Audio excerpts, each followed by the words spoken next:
Daddy, where are you from?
Was the rest of you from?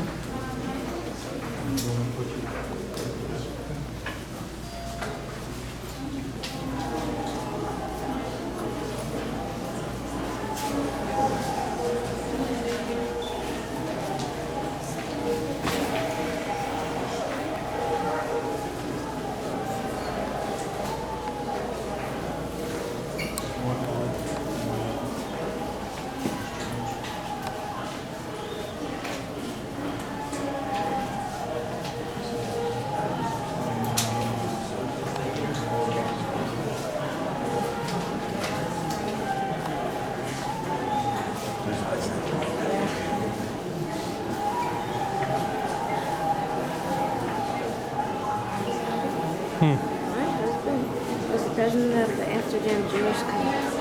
Okay. I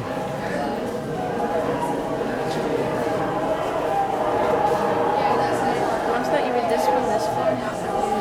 Oh, okay. At least that's what I think.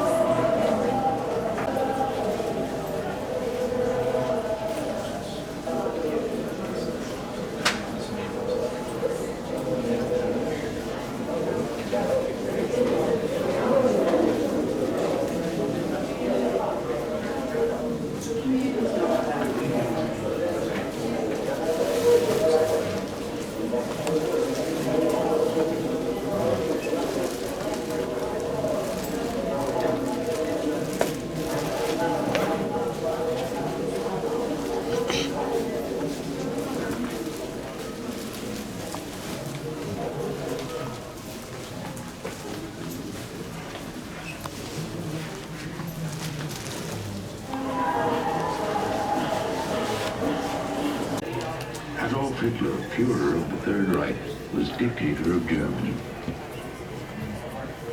15 years earlier, Adolf Hitler was a corporal in the German army, bitter, frustrated, and unknown.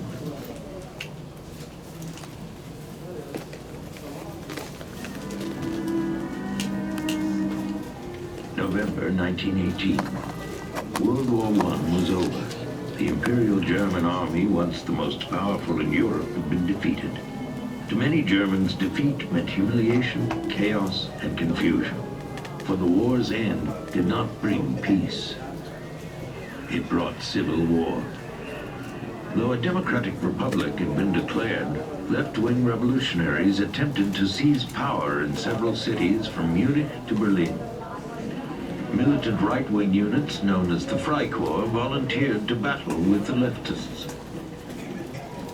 By the spring of 1919, troops of the new Weimar Republic had taken control. Though there would be future attempts at revolution, for a time, order had been restored. Meanwhile, outside Paris at the Palace of Versailles, leaders of France, Great Britain, and the United States were meeting with delegates of the new German government to conclude a formal end to World War I. The Treaty of Versailles required Germany to surrender significant territories and pay vast war debts. To many Germans, the treaty seemed motivated by revenge. Adolf Hitler believed Germany had been stabbed in the back, betrayed by revolutionaries, by Marxists and Jews. In the early 20s, many who shared these views were joining a new and militant party of the right, called the National Socialist German Workers' Party, the Nazis. Among the first to join the Nazis was Adolf Hitler, who soon became the party's leader. A charismatic personality, he was able to articulate both popular frustration and a radical agenda for social change. In 1922, many Germans were standing in bread lines. Severe inflation had left the money worthless. Some even used it as wallpaper. Artist Kate Korowitz expressed her concern in simple human terms. Germany's children are starving. Soup kitchens were set up in cities across Germany. The economic crisis led to demonstrations. Communists were marching in the streets against the injustices of capitalism and against war. Krieg dem Krieger, war against war, read the signs which appeared at rallies by parties of the left.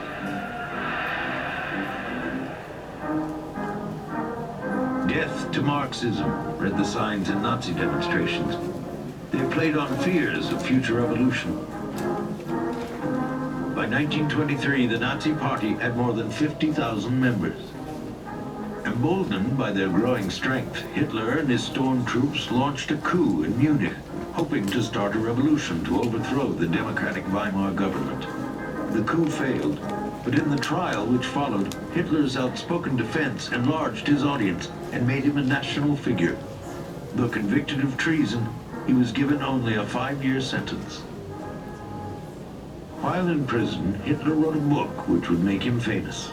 It outlined his vision of Germany's future, a future without Jews and communists.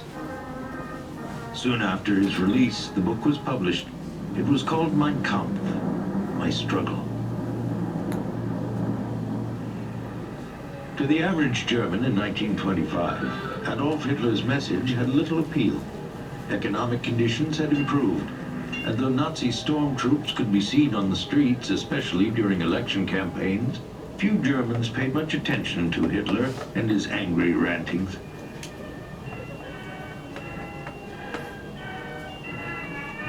A nation yearning for stability and peace turned not to Hitler, but to Hindenburg. A legendary hero of the First World War, General Paul von Hindenburg was elected president in 1925. His promise to uphold the democratic constitution strengthened public confidence in the young German Republic.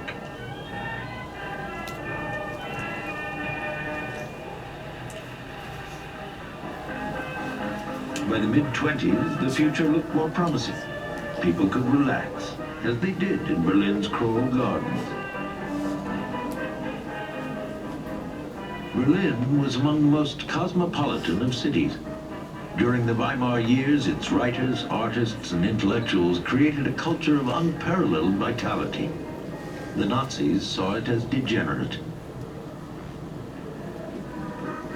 To Germans frightened by the modern age and uncertain of the future, the Nazis offered refuge.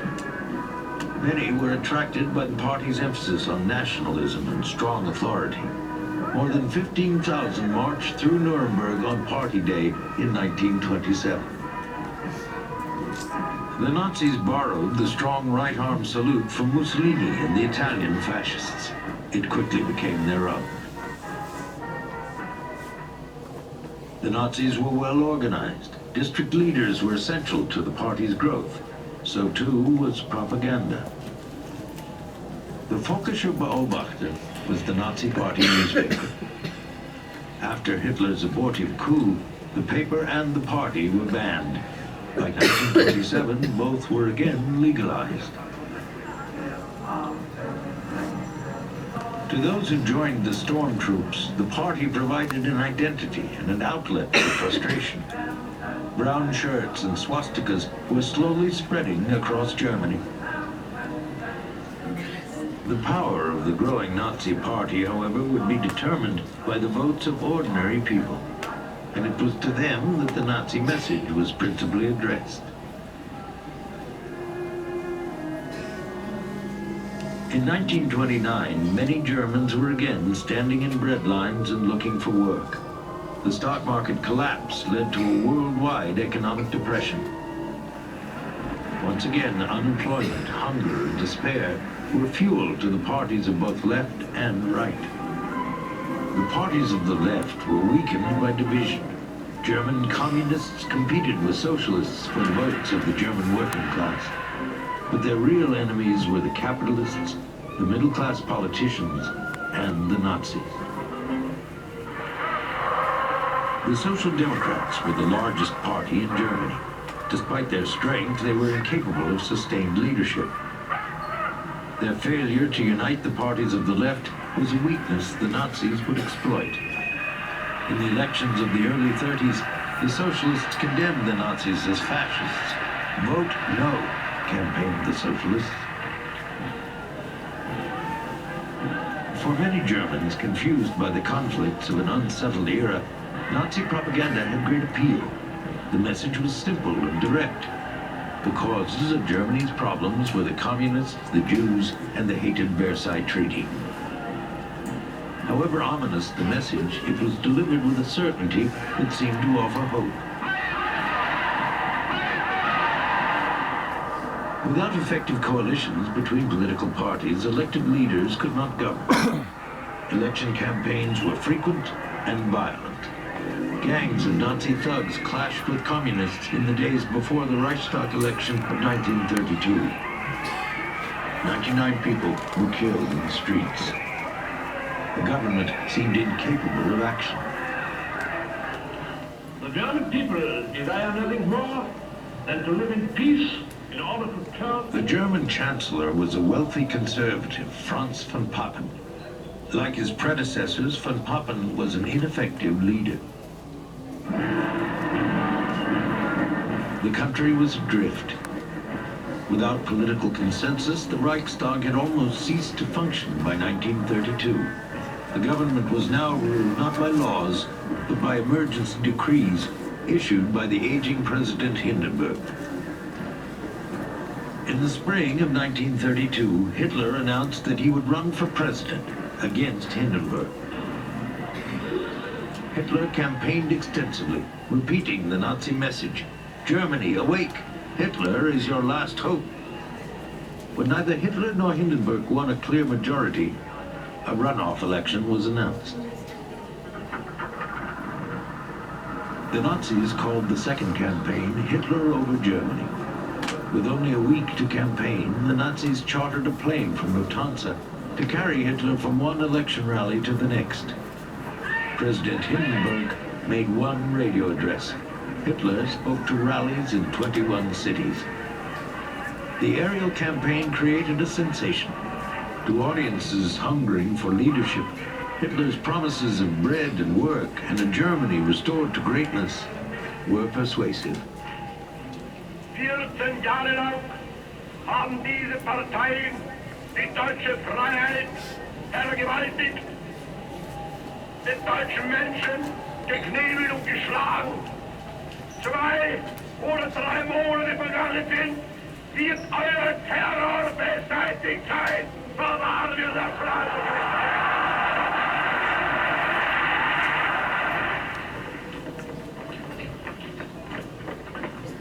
Hitler was defeated in the runoff election, but his power and popularity continued to increase, especially after the Reichstag election in the summer of 1932.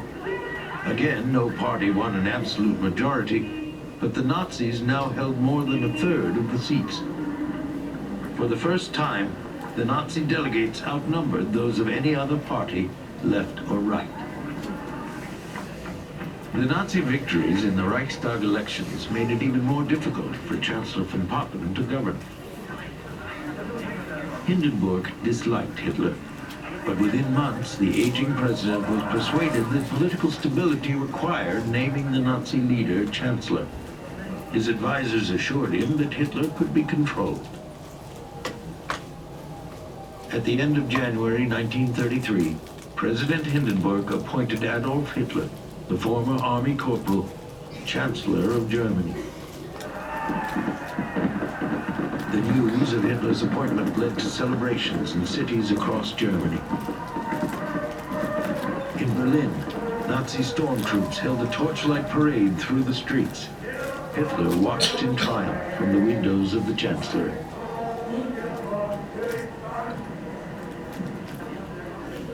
Von Papen remained vice-chancellor in the new cabinet, but Hitler would soon maneuver to eliminate all but Nazis from this coalition government.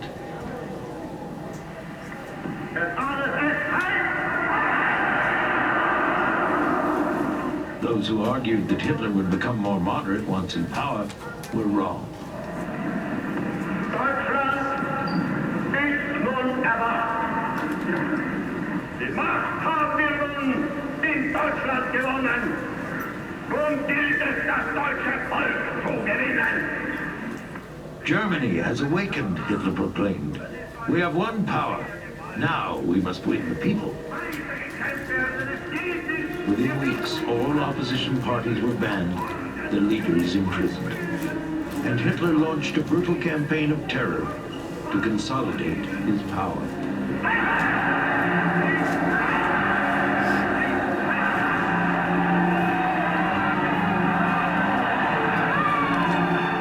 By the summer of 1933, Adolf Hitler was master of Germany.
Yes.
said before the pogrom.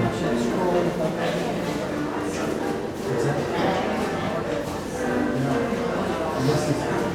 This is the arts. I look at the picture over here after the pogrom was burned.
Between 1939 and 1945, the Nazis killed about 6 million Jews and millions of other civilians throughout Europe.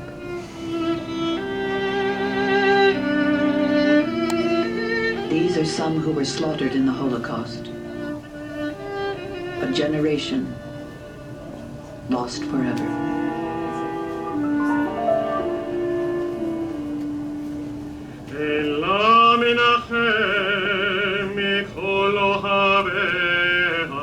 Jews are the people of the Hebrew Bible who lived in a land now known as Israel. They believe that there is only one God. Christianity emerged from Judaism. Jesus of Nazareth was a Jew who preached a singular religious message. The first Christians were Jews who prayed in Hebrew and observed the customs and religious rituals of Judaism. The Last Supper was a Jewish religious meal, probably at Passover.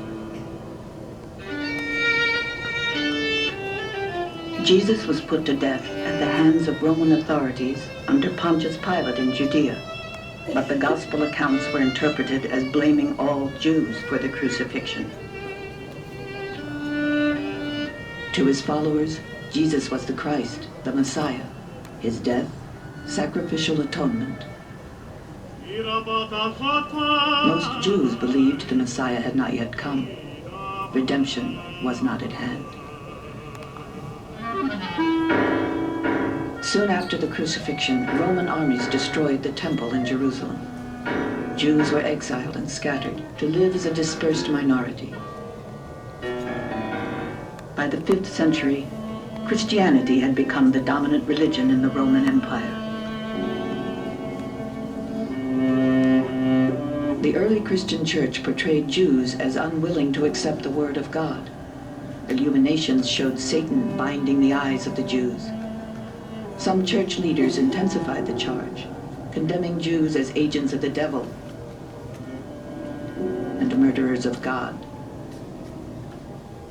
The accusation was not renounced until the 1960s, when the Second Vatican Council officially repudiated the ancient charge that Jews had murdered Christ.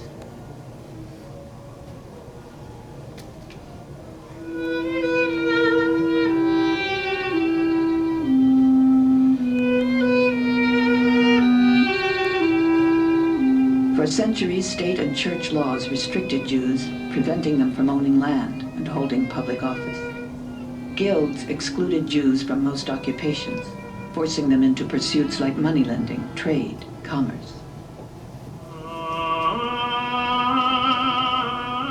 Excluded from Christian society, Jews maintained their religious and social customs.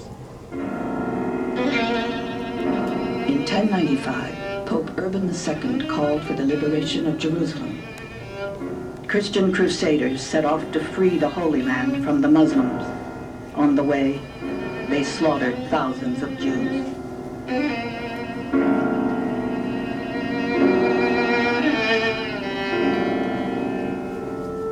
Throughout the Middle Ages, Christians persecuted Jews. Portrayed as alien, Jews were regarded as usurers. It was said Jews poisoned the wells of Europe, causing the Black Plague.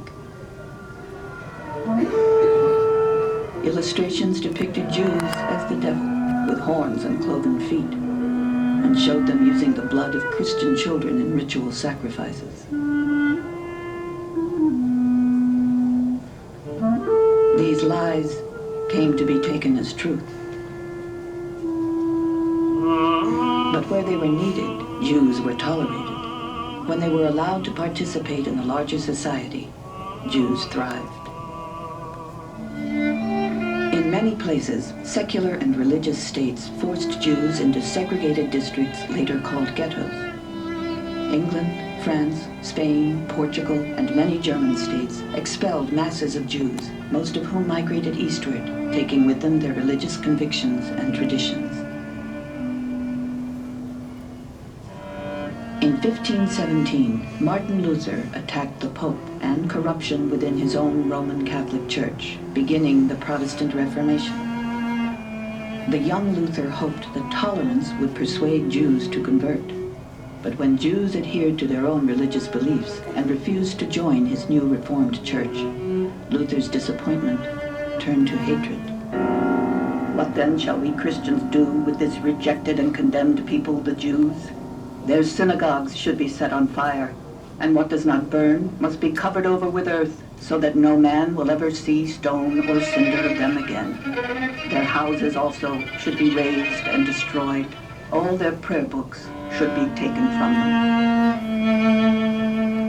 The Protestant Reformation brought no end to the anti-Jewish tradition of Christianity. With the 18th century Enlightenment's emphasis on reason, the domination of the Church diminished.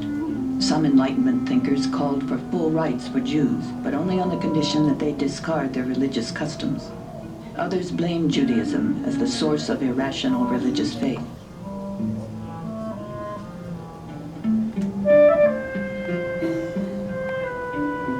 Even though many Jews assimilated socially and culturally, prejudice did not disappear. In France in 1894, Captain Alfred Dreyfus, the only Jewish member of the French Army's general staff, was convicted of passing military secrets to Germany. Later, proof of forgery confirmed his innocence, but Dreyfus remained the victim of a cover-up to divert attention from Army corruption. A century after the French Revolution proclaimed liberty, equality, and fraternity, giving Jews their freedom, frenzied mobs in the streets of Paris chanted, "Death to the Jews."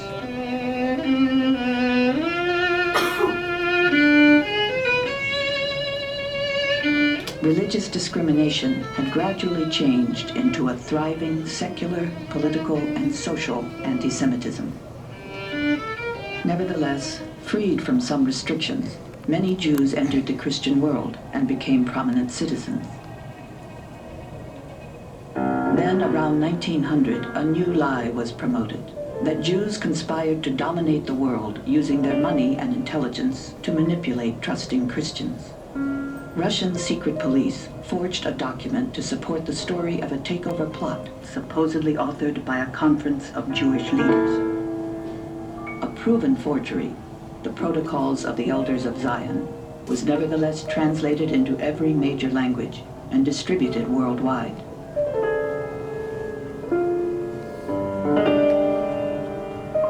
It is circulated even today, despite indisputable proof that it is a fake.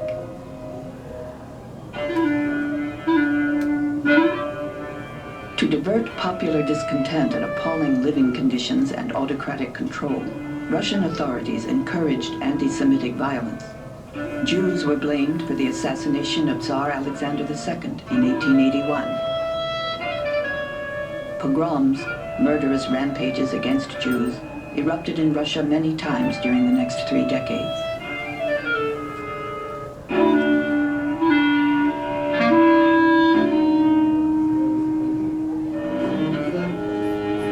The second half of the 19th century saw the emergence of yet another kind of anti-Semitism.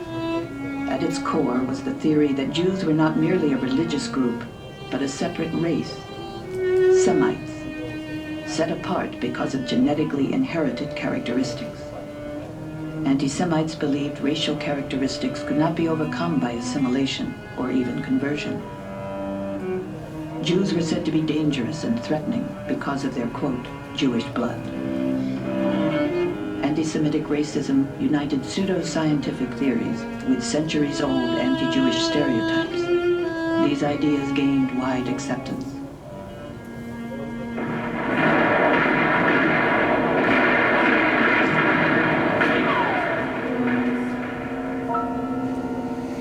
The devastation of World War I, the demeaning peace of Versailles, the hyperinflation of the 1920s and the depression of 1929 fueled mass discontent. The presence of Jews in German cultural, economic, and political life made them convenient scapegoats for Germany's misfortunes.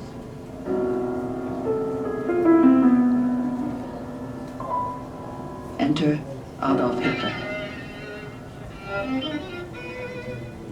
Hitler viewed world history as a racial struggle for survival of the fittest.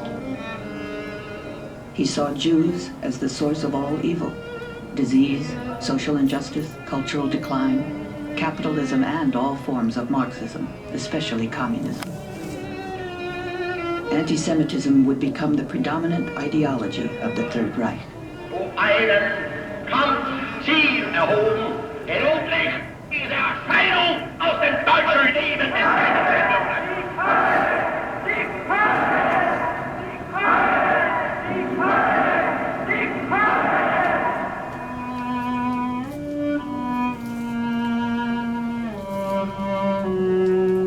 Nazi racism victimized many groups of people, but it was against the Jews that the Nazi state mobilized all its resources for terror. After the Nazi takeover of power, anti-Jewish measures were put into effect one after another. Jewish businesses were boycotted, then seized. Jews were defined, separated from non-Jews. Jews were excluded from professions and studies.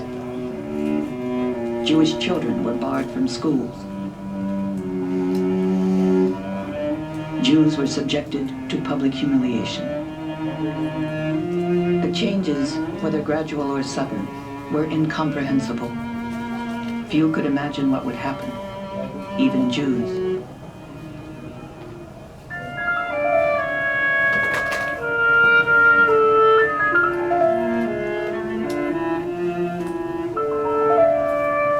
The Nazis took anti-Semitism to an unprecedented level of violence. Genocide, the systematic murder of millions of people deemed inferior.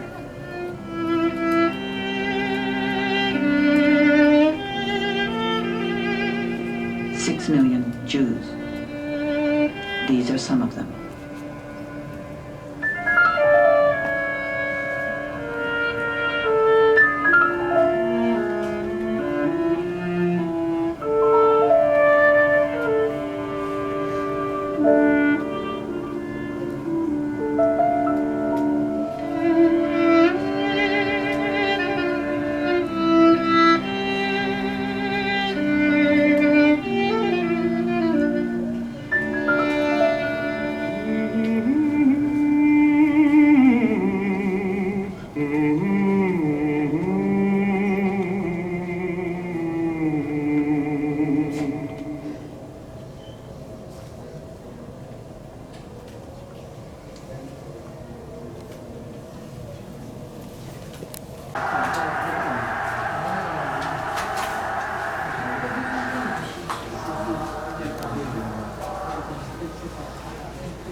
just really shows how in just a few number of years.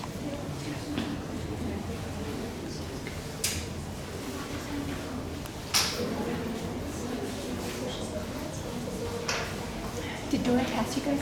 Sitting right here.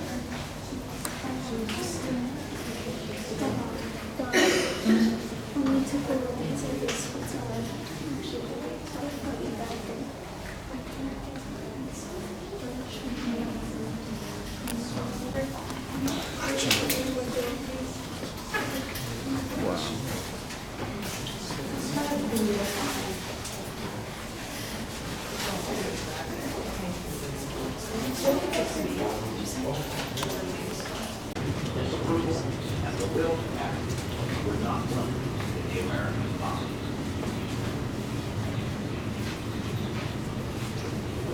Any or all of the programs on this list remain in any order. Remember, you may return to this list at any time by touching Menu. That's your choice to begin.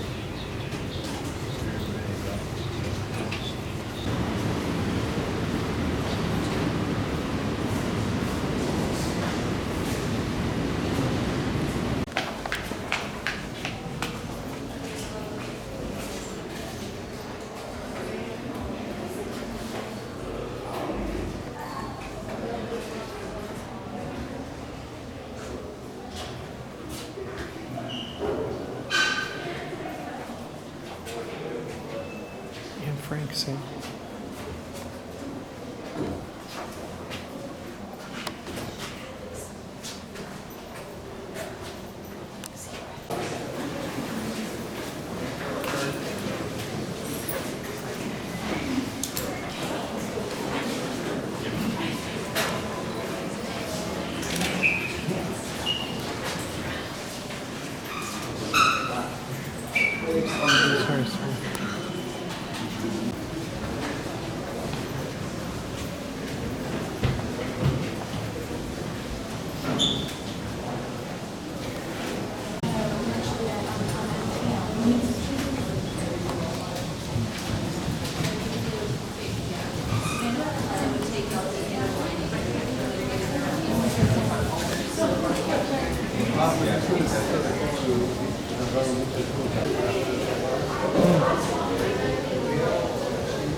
Sorry.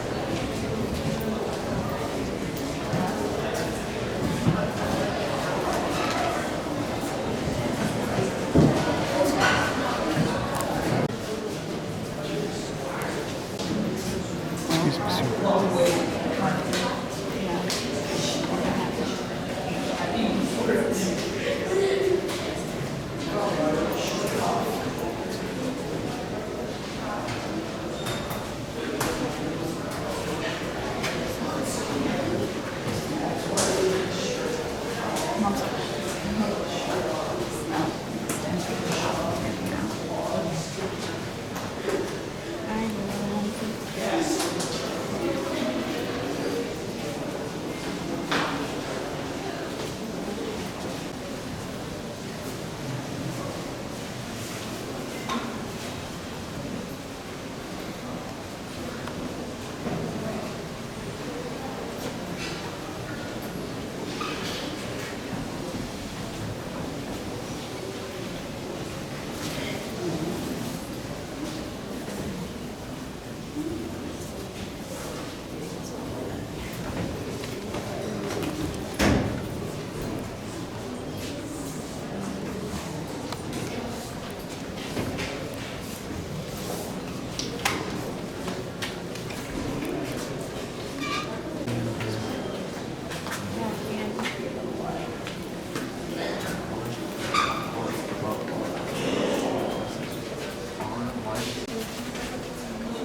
will make you free.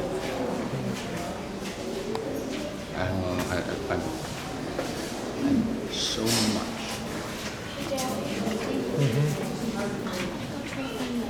Okay, sweetie. Okay, sweetie. God, this was from Auschwitz. It's a cast there, but still. This is actually.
She was your friend, she had been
Excuse me, sir.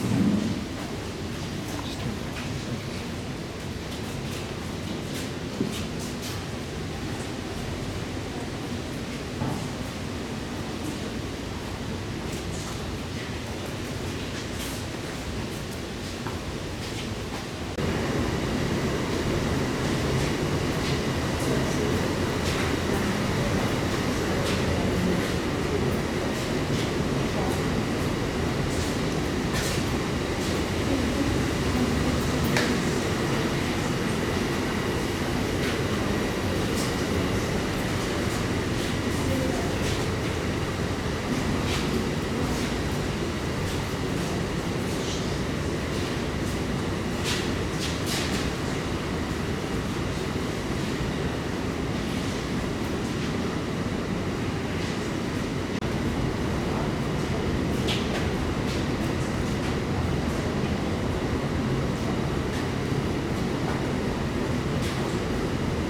My window is winning.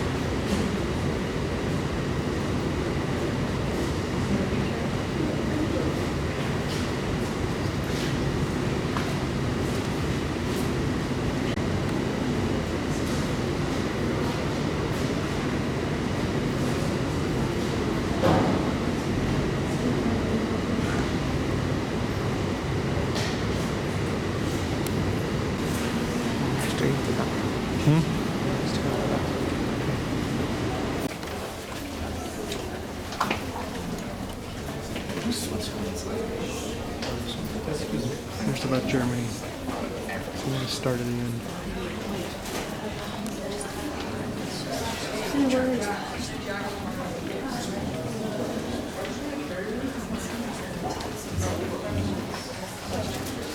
Well, I think Switzerland's just like out of everything. Or one, two.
Der deutschen Jugend darstellen.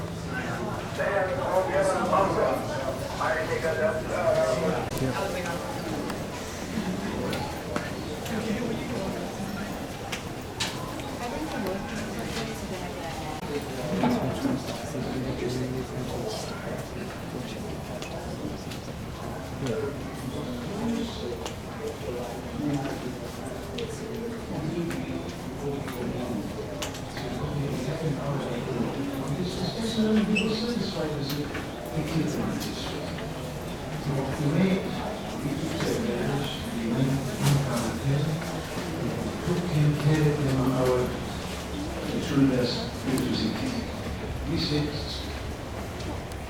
When I was arrested by the Gestapo,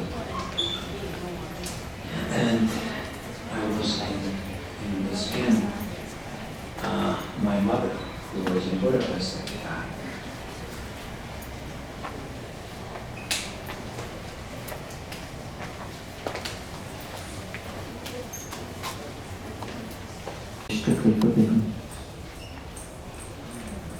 in September, we were transferred from France into Camcorder, which was a large salt mine, and it was a terrible, cruel work.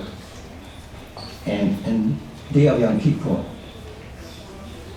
all of a sudden, the whole area of the salt mine became dark, completely dark. and we put our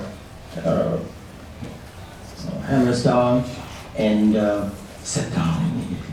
A little rest, at least a little rest. We thought it was God's will that on Yom Kippur at least, sending us something, darkness that we can rest. And one of the prisoners started chanting the Kol Nidra. And honestly, I can hear it now. Like, then the other one got into, and then another one. We were also about 60 to 80 persons around there. Supposed to be more exciting.